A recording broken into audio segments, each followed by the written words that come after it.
ఉత్తరప్రదేశ్లోని సంబాల్లో తవ్వే కొద్ది నిజాలు బయటపడుతున్నాయి. తాజాగా సంబాల్లో హనుమాన్ దేవాలయం బయటపడింది.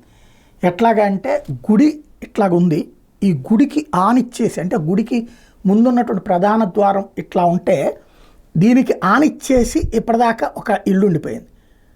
అంటే ఈ గుడిలో ముందు ఇదివరకు ఇక్కడ దాకా పార్ట్ ఉండేది, అంటే ఇదంతా వసార కూర్చోడానికి, ఇక్కడ దాకా గుడి గర్భగుడి అది ఉంటుంది.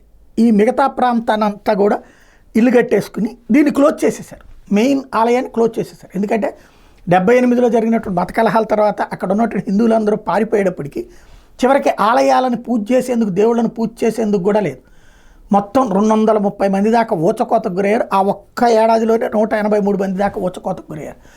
ఆ సిచ్యువేషన్లో ఇక హిందువులు ఎవరు లేకపోయేటప్పటికీ, ఆలయాలు పట్టించుకోబోయేటప్పటికి ఆలయాలకు సంబంధించినటువంటి స్థలాలను కబ్జా చేసేసి అక్కడ ఈ బావులుంటే బావులు కూడా పూర్తి చేసి ఈ విగ్రహాలు తీసుకెళ్ళి అందులో పడేసారు. అయితే ఇప్పుడు తాజాగా ఏదైతే 200 సంవత్సరాల చరిత్ర కలిగినటువంటి ఆలయం బయటపడింది.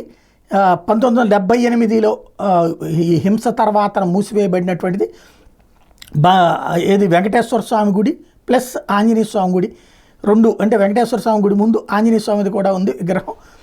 ఆ రెండింటినీ కూడా 1.5 కిలోమీటర్లు జస్ట్ షాహీజామా మసీదుకి దూరంలో ఉన్నటువంటిది అనమాట. ఇప్పుడు వాటిని ఓపెన్ చేశారు.